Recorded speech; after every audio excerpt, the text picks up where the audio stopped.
I'm mandated to set this next question up this way. Okay.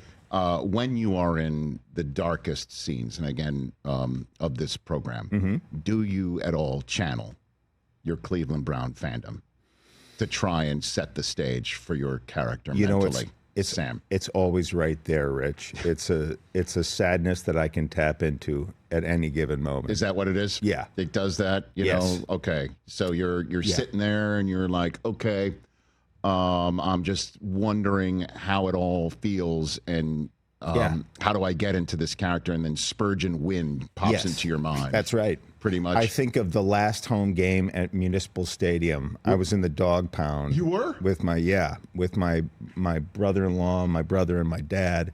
You know, Belichick on the sideline? Yes, Belichick on the sideline. They started ripping up the benches toward the end of the third. Oh, and, man. you know, guys are just hammered drunk. I got beer spilled on my back. I'm in high school here. I'm just like, it was one of those things where you're like, okay, I could take a couple of years off to just regroup from just this wellspring of sorrow that is the Cleveland Brown life.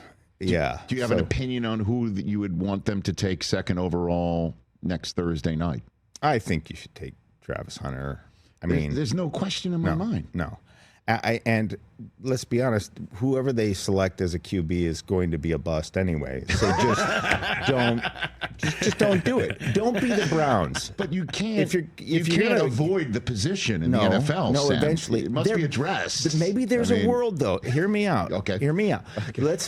We get Travis. We get we just hike straight to the RB. Okay, sure. And go for it every time. You know, it reduces what we can do on the field, but at least it lowers the amount of bad passes, and we've made a lot of them. Or we just teach this kid how to play quarterback. This looks like a guy who's about to throw on the screen here. You know what I mean? Like this looks like he could do it, you know? Yeah, I buy it. Yeah, no, I think you always got to go with the best available. He is a unicorn, and I don't, I with all due respect to Cam Ward, and in this day and age, I'm now free to say anything disrespectful because I fronted it by saying with all due respect. Yes. I don't know why we're not talking about this guy as the first overall pick in the draft.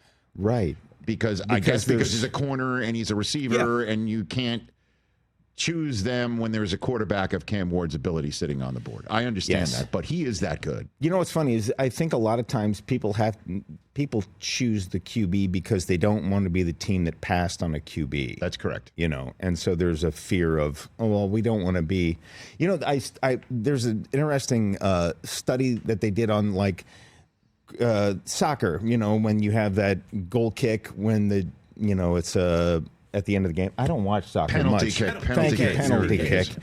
And they have the decision to dive left or right, and it's one or the other. And the statistic proves that if you just stood in the middle, you have a better chance of blocking that kick.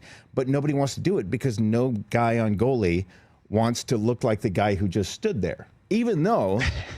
This is an interesting analogy, by the way. Yeah, we're fascinating creatures, Could you imagine that a keeper in a penalty, I'm now showing off. Talking the lingo. I'm impressed, man. I'm impressed. I am showing off, Sam. If a keeper just stands there and doesn't dive for any penalty kick, and then after the game, somebody goes, what are you doing? You're just like, I'm playing the odds. Yeah. They would be considered absolutely insane. Absolutely. So in this stage of your analogy, the keeper that stands straight right and in the doesn't middle, dive either way, they have a better chance of catching that ball. Somebody would draft Travis Hunter first overall. That's right, as they should. Catch the Rich Eisen Show live weekdays from 12 to 3 p.m. Eastern on Roku Sports Channel in the U.S.